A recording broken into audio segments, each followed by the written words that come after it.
Hello প্রিয় শিক্ষার্থীগণ, নতুন একটি ভিডিওতে আপনাদের সবাইকে স্বাগতম। তো আজকে আমি আপনাদের বুঝিয়ে দিব যে কীভাবে আপনি একাদশ শ্রেণীতে ভর্তির আবেদন করতে পারেন অনলাইনে। এটা একদম আপডেট ভিডিও, বুঝছেন? এটা একদম আপডেট ভিডিও। এই ভিডিওটা দেখলে আপনি সম্পূর্ণভাবে বুঝতে পারবেন এবং সম্পূর্ণ প্রসেসিংটা আপনি সম্পূর্ণভাবে জানতে পারবেন। তো দেখেন, এটা হলো আমাদের হোম পেজ। তো আমাদের এইখানে আসার পরে সবার আগে আমাদের এখানে সাইন আপ, এই সাইন আপ অপশনে ক্লিক করতে হবে। দেখেন, আমাদের কিন্তু আগেকার যেই লেআউটটা ছিল বা যেই ইউআইটা ছিল সেটা কিন্তু না, এটা কিন্তু নতুন করে আবার তৈরি করা হয়েছে, নতুন করে পরিবর্তন করা হয়েছে এটাকে, ঠিক আছে?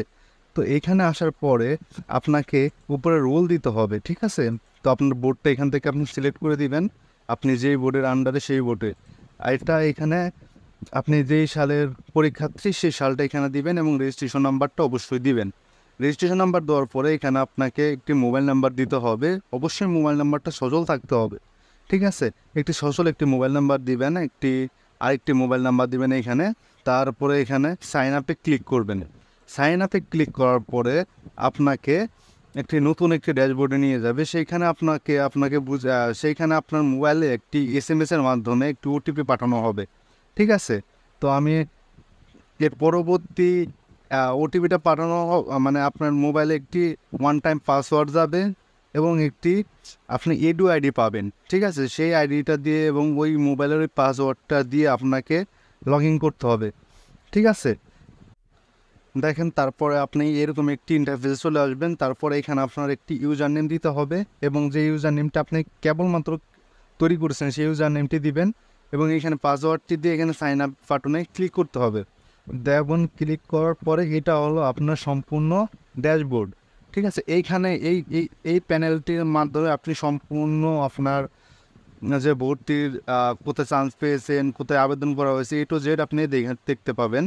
তো এইখানে দেখেন, আপনার একটা ব্যক্তিগত তথ্য নামে একটি অপশন থাকবে, এখানে আপনার ইডু আইডিটা শো করবে। দেখেন, আপনার কিন্তু এই ইডু আইডিটা অনেক গুরুত্বপূর্ণ একটি বিষয়, ঠিক আছে? ইডু আইডিটা আপনি যত সম্ভব পারেন এটি লিখে রাখবেন বা মনে রাখার অবশ্যই চেষ্টা করবেন। দেন এইখানে দেখেন, আপনার নাম, আপনার বাবার নাম, আপনার মায়ের নাম, এগুলো যদি কোনো স্পেলিং মিস্টেক থাকে বা কোনো রকম কোনো ভুল থাকে, এটাই কিন্তু আপনি অবশ্যই কর্তৃপক্ষের সাথে যোগাযোগ করবেন। এবং দেখেন, এই যে লিঙ্গর যে অপশনটা, এটা কিন্তু খুবই বেশি গুরুত্বপূর্ণ একটি বিষয়, কারণ এই লিঙ্গ ইসের মাধ্যমে এটা কিন্তু আপনার ভর্তিতে এবং সিলেকশনে অনেক বেশি মানে দায়িত্ব পালন করবে। এটা আশা করি আপনাদের বোঝাতে পেরেছি। এবং লেফট মেনু, এখানে আপনাদের কিছু মেনু থাকবে যেগুলো আমি আপনাদের বুঝিয়ে দিচ্ছি। দেখেন, আপনাদের সর্বপ্রথম আবেদনে আসতে হবে, ঠিক আছে? এখানে আপনার ব্যক্তিগত তথ্য দেখাচ্ছে, রেজিস্ট্রেশন নম্বর সব দেখাচ্ছে। কলেজ অনুসন্ধানে এসে আপনি কলেজ অনুসন্ধান করতে পারেন। যেমন ধরেন, আপনি এই অপশনটা আমাদের এখানে ফ্রিও আছে, ঠিক আছে? মানে ফ্রি ইউজাররাও দেখতে পারবে, মানে ফ্রি ইউজার বলতে যাদের অ্যাকাউন্ট নাই তারাও দেখতে পারবে। দেন আমি কীভাবে আবেদনটা করতে হবে সেটা আমি আপনাদের দেখিয়ে দিচ্ছি।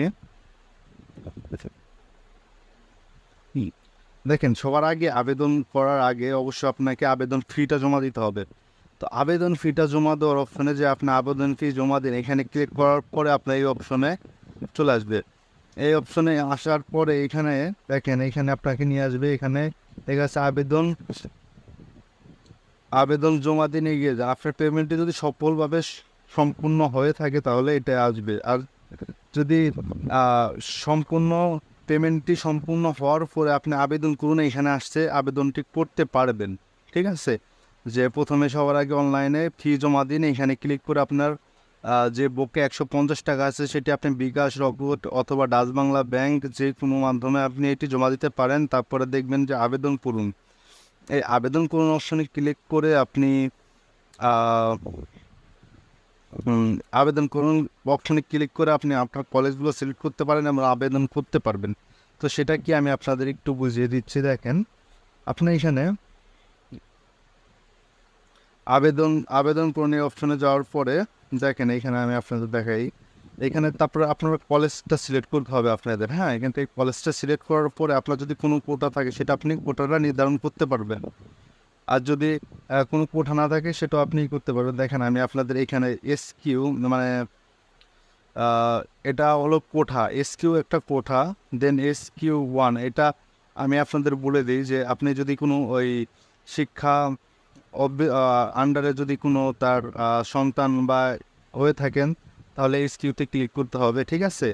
এবং এইগুলা কিন্তু একটা কোঠা, এই যে এখানে বিশেষ কোঠা, এসকিউ মানে বিশেষ কোঠা, এবং SQ1 মানে শিক্ষা মন্ত্রণালয়ের কোঠা, মানে আপনি আপনার বাবা বা মা যদি শিক্ষা কোনো মন্ত্রণালয়ে কাজ করে, সেহেতু আপনি SQ1 দিবেন। আর আপনার দ্বিতীয়টা হলো যে আপনার শিক্ষা SQ2, এই যে PQ2, এটা হলো আপনাদের আপনার সন্তান, আপনার মানে তার গার্জিয়ান এবং ছেলেমেয়েরা যদি সরকারি চাকরিভুক্তর আন্ডারে থাকে, তাহলে SQ2 দিতে হবে, ঠিক আছে।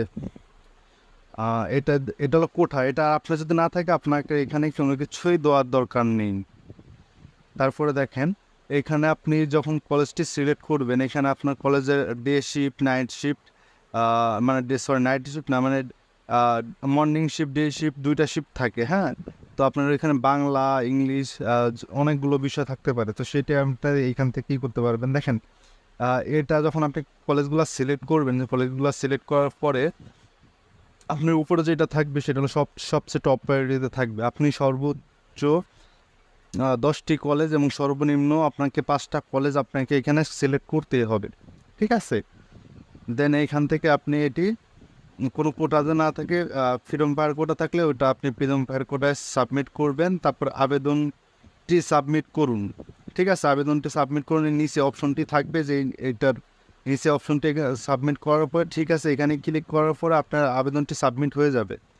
যদি আপনি মনে করেন যে আপনার আবেদনটায় কোনো ভুল রয়েছে বা আপনি কোনো কিছু পরিবর্তন করতে চান, আপনি সর্বোচ্চ 5 বার আপনি এটাই পরিবর্তন করতে পারবেন, ঠিক আছে। তো এই হলো বিষয়। আশা করি কোনো তথ্যে যদি আপনি আরও ভালোভাবে জানতে চান, আমাকে অবশ্যই কমেন্ট করবেন, আমি আপনাদের জানিয়ে দিব।